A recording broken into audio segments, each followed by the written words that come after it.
Hi friends, welcome back to our channel. ఈరోజు సొరకాయ హల్వా ఎలా చేయాలో చూద్దాం. ఇది మా గార్డెన్లో పండిందండి. దాన్ని కట్ చేసి తీసుకొచ్చాను. చాలా లేతగా ఉంది. ఈ సొరకాయతో హల్వా ఎలా చేయాలో చూద్దాం. దానికి కావాల్సిన ఇంగ్రీడియంట్స్ సొరకాయ, షుగరు, నెయ్యిలో వేయించిన డ్రై ఫ్రూట్స్, జీడిపప్పు, బాదం పప్పు తీసుకున్నానండి నేను. నెయ్యి, ఘీ, మిల్క్ తీసుకున్నాను. ఇప్పుడు సొరకాయని పీల్ చేసి లోపలున్న పల్ప్ని తీసేసి దాన్ని గ్రేట్ చేయాలి. యాక్చువల్గా నేనేం చేశానంటే పల్ప్ని తీయకుండా, ఇది చాలా లేతగా ఉంది మా గార్డెన్లోదే కాబట్టి గ్రేట్ చేయకుండా డైరెక్ట్ మిక్సీ వేసేసి గ్రైండ్ చేసి దాన్ని నెయ్యి వేసి దాంట్లో వేయించడం మొదలుపెట్టాను. దానిలో ఉన్న వాటర్ అంతా ఇంకిపోయే వరకు అది బాండీలో నెయ్యిలో వేయిస్తూ ఉంటే స్లోగా అది అందులో ఉన్న వాటర్ ఎవాపరేట్ అయిపోతుంది. చూడండి ఎంత వాటర్ ఉందో. ఇది చాలా లేతగా ఉంది. నాకు దీనిలో ఉన్న పోషకాలు వేస్ట్ అవ్వడం ఇష్టం లేక వాటర్ కూడా నేను తీయలేదండి. సీడ్ కూడా తీయలేదు, అసలు సీడే పట్టలేదు. అందుకని డైరెక్ట్గా వేసేసాను. యాక్చువల్గా నాకు పీల్ చేయడం కూడా ఇష్టం లేదు, కానీ అది కలర్ చేంజ్ అయిపోయి ఏదైనా స్మెల్ వస్తుందన్న ఉద్దేశంతో నేను పీల్ చేశాను. ఆ తర్వాత దగ్గరకు వచ్చిన తర్వాత షుగర్ని యాడ్ చేశాను. ఇది గ్రేట్ చేసింది, మిక్సీ చేసింది 3 బౌల్స్ అయింది. దానికి 1.5 బౌల్స్ షుగర్ పడుతుంది. నేను 1 బౌల్ షుగర్ వేసాను. ఆ తర్వాత ఇంకా హాఫ్ బౌల్ లాస్ట్లో తక్కువైతే చూసి హనీ యాడ్ చేసుకుంటానని 1 బౌలే షుగర్ వేసాను. ఆ షుగర్ కరిగి మొత్తం అంతా మళ్ళీ జ్యూసీగా వచ్చింది. చూసారా, అది మళ్ళీ అంత దగ్గరికి వచ్చేంత వరకు మళ్ళీ తిప్పుతూ ఉండాలి. స్టవ్ సిమ్లో పెట్టి బాగా కలుపుతూ ఉంటే మధ్య మధ్యలో మనకు కావాల్సినంత గీ యాడ్ చేసుకోవాలి. దానివల్ల బాండీకి అంటుకోకుండా నీట్గా వస్తుందన్నమాట. అతుక్కుపోయి అడుగంటకుండా ఉంటుంది. కొంచెం కొంచెం గీ వేసుకొని ఆ షుగర్ అంతా మళ్ళీ ఎవాపరేట్ అయ్యి గట్టిపడే వరకు. మరీ ఎక్కువగా హైలో పెడితే పాకం వచ్చేస్తుందండి. అందుకని మీడియం ఫ్లేమ్లో పెట్టి తిప్పుతూ ఉండాలి.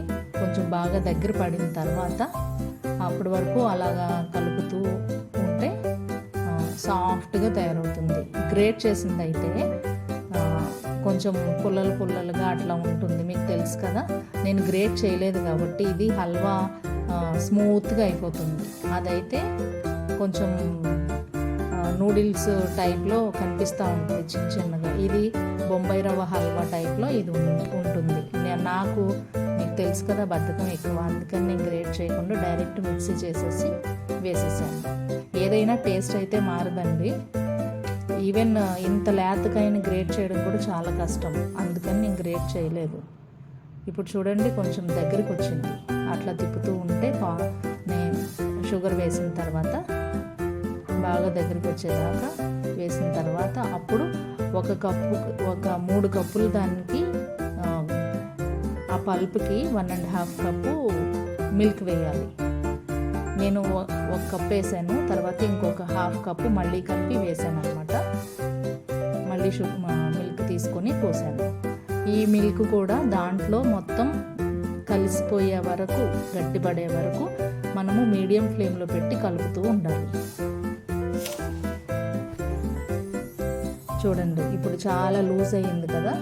ఆ లూజ్ అయ్యింది కలుపుతూ ఉండి స్టవ్ మీద పెట్టి కలుపుతూ ఉంటే చాలా దగ్గరికి వస్తూ ఉంటుంది. స్లోగా కలుపుతూ ఉంటే ఎక్కడా కూడా బాండీకి అంటుకోకుండా మధ్య మధ్యలో కొంచెం గీ యాడ్ చేస్తూ మంచి అరోమా వస్తుందండి. అసలు ఎంత బాగుందండి. అప్పటికప్పుడే కట్ చేశాను కదా, గార్డెన్లో కట్ చేసి తీసుకొచ్చి వండడం వల్ల అసలు వడిలిపోకుండా మనము పీల్ చేస్తుంటేనే దానికి నూగు ఉంది ఆల్రెడీ, అంటే చాలా లేతగా ఉంది. అందుకే నేను గ్రేట్ కూడా చేయకుండా డైరెక్ట్ ఒక్క తిప్పగానే బాగా స్మూత్ అయిపోయింది. అసలు సీడ్ కూడా లేదనమాట. అందుకని నేను డైరెక్ట్ అట్లా చేశాను. ఇప్పుడు చూడండి చాలా దగ్గరికి వస్తూ ఉంది. మధ్య మధ్యలో చూసుకొని ఇప్పుడు తక్కువైన హనీ, మనకి హాఫ్ బౌల్ షుగర్ బ్యాలెన్స్ ఉంది కదా, దాని బదులు నేను హనీ వేసాను అనమాట. ఎందుకంటే షుగర్ కన్నా హనీ మంచిది కాబట్టి, హెల్త్కి, పిల్లలు తింటారు కాబట్టి. మొత్తం హనీ వేస్తే టేస్ట్ ఎలా ఉంటుందో ఏమో, తినలేరేమో అని నేను కొంచెం షుగర్ వేసి కొంచెం హనీ వేసి చేశాను. దానివల్ల టేస్ట్ మారిపోదు, చాలా బాగుంటుంది. సో ఇప్పుడు మిల్క్ వేసిందంతా బాగా దగ్గరకు వచ్చేంత వరకు, గట్టిపడే వరకు కలుపుతూ ఉంటే చూడండి, కొంచెం హనీ మళ్ళీ గీ వేసాను. ఆ గీని కూడా కరిగి అంతా తిప్పుతూ ఉంటే చాలా బాగుంటుంది అన్నమాట. కొంచెం సేపు అలా తిప్పుతూ ఉంటే దగ్గరకు వచ్చేస్తుంది.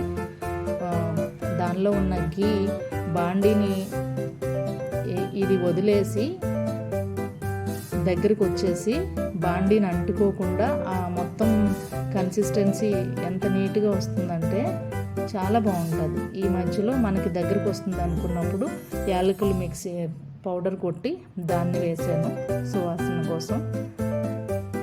అది వేసి మళ్ళీ కలుపుతూ ఉంటే అది స్లోగా దగ్గర పడుతూ ఉంటుంది అన్నమాట. అసలు అది వేసి కలుపుతూ ఉంటే మా బిల్డింగ్లో కింద వాళ్ళకి కూడా స్మెల్ వచ్చిందంట. వాళ్ళంతా అడుగుతున్నారు నన్ను, ఏం చేస్తున్నారు పొద్దున్నే అని.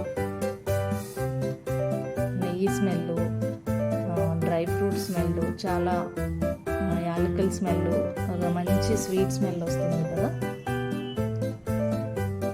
చూడండి ఇప్పుడు బబుల్స్ వస్తున్నాయి. బబుల్స్ వచ్చినప్పుడు అంటే నెయ్యి బయటికి తేలుతూ ఉంటుందన్నమాట. అలా తేలుతూ ఉన్నప్పుడు ఉడికింది, మంచిగా బాయిల్ అయింది అని అర్థం. అది చూసారా బబుల్స్ ఎలా వస్తున్నాయో. అలా ఇంకొంచెం సేపు పెట్టేసరికి మనం వేసిన ఏదైతే గీ ఉందో అది బయటికి వస్తూ ఉంటుందని కనిపిస్తూ ఉంటుంది. ఆ గీ కనిపించి దగ్గరకు వచ్చినప్పుడు స్లోగా డ్రై ఫ్రూట్స్ వేసుకోవాలి. చూసారా, బాగా అబ్జర్వ్ చేస్తే అసలు బాండీని పట్టుకోవట్లేదు, మొత్తం బయటికి తిప్పుతూ ఉంటే వచ్చేస్తుంది, కలిసిపోతుంది అనమాట. అంటే ఎక్కడ పట్టుకోకుండా మనం ఎటు తిప్పితే అటు వచ్చేస్తుంది. ఇప్పుడు ఈ స్టేజ్లో మనం డ్రై ఫ్రూట్స్ యాడ్ చేసుకొని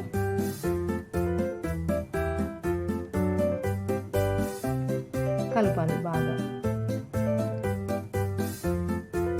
చూడండి, నేనైతే నెయ్యిలో ముందే వేయించి పెట్టుకున్నానండి బాదం పప్పు, జీడిపప్పు, వాటిని యాడ్ చేశాను. ఇప్పుడు